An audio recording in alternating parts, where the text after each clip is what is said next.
वनस्पती वर्गीकरण आहे त्यावर आधारित ग्रुप बी प्रिलिम्सला आणि ग्रुप सी प्रिलिम्सला हमखास प्रश्न असतात. हा टॉपिक तुम्ही क्लिअरच केला पाहिजे आणि अशाच पद्धतीने आपण प्रश्न सुद्धा घेत असतो आपल्या या स्पर्धा विश्व ऑफिशियल युट्यूब प्लॅटफॉर्मवर. आपलं टेलिग्राम सुद्धा आहे, ते तुम्ही अधिक माहितीसाठी जॉईन करू शकता, डेली नोटिफिकेशन पीडीएफ जाहिरातींच्या नोटिफिकेशनसाठी. चला तर मग आजचा आपला प्रश्न पाहू. प्रश्न आहे, वनस्पती गटाचे योग्य उदाहरण जोडी जुळवा. यामध्ये वनस्पती गट दिलेले आहेत, एकीकडे दुसरीकडे उदाहरण दिलेलं आहे. प्रामुख्याने वनस्पती वर्गीकरण आहे यावर आधारित हा प्रश्न आहे. यावर आधारित आपण प्रिव्हियस क्वेश्चन सुद्धा घेतलेले आहे, ते तुम्हाला आपल्या युट्यूब प्लॅटफॉर्मला मिळून जातील. चला तर मग प्रश्न पाहू. प्रश्नामध्ये वनस्पती गट कोणकोणते आहे? शेवाळ, ब्रायोफायटा, टेरिडोफायटा आणि जिम्नोस्पर्म. आणि यामध्ये काय काय उदाहरणं दिलेली आहे? सायकस, लायकोफोडियम, फ्युनारिया आणि क्लॅमॅडोमोनस.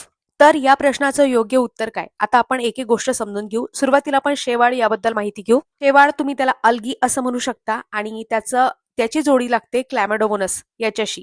क्लॅमॅडोमोनस का? कारण क्लॅमॅडोमोनस हे गोळ्या पाण्यात आढळणारे एक पेशीय हिरवे शेवाळ आहे, म्हणून शेवाळची जोडी लागणार आहे क्लॅमॅडोमोनस याच्याशी. ऑप्शन क्रमांक 4. ठीक आहे. त्याच्यानंतर ब्रायोफायटा आहे. ब्रायोफायटा सगळ्यांना माहिती असेल, याआधी आयोगाने यावर प्रश्न विचारलेले आहेत. ब्रायोफायटा हा सुद्धा एक शेवाळ वर्गातीलच ग्रुप आहे. याचं एक्झाम्पल आपण देऊ शकतो फ्युनारिया. प्रामुख्याने मॉस या गटामध्ये येते आणि ओलसर ठिकाणी वाढते. नंतर पुढे बघतो टेरिडोफायटा. टेरिडोफायटा सगळ्यांना माहिती असेल. चं उदाहरण आहे लायकोपोडियम.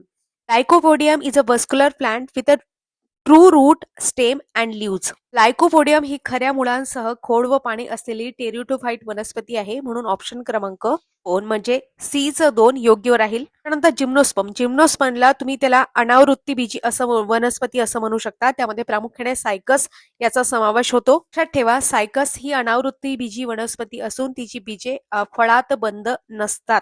हा सगळ्यात महत्वाचा ऑब्जेक्टिव्ह आहे. यावर आधारित आयोगाने प्रश्न सुद्धा विचारलेले आहेत, परंतु आता आयोगाची प्रश्न विचारण्याची लेवल थोडी ऍडव्हान्स झालेली आहे. सुरुवातीला वन लाइनर फॉर्म मध्ये प्रश्न होते.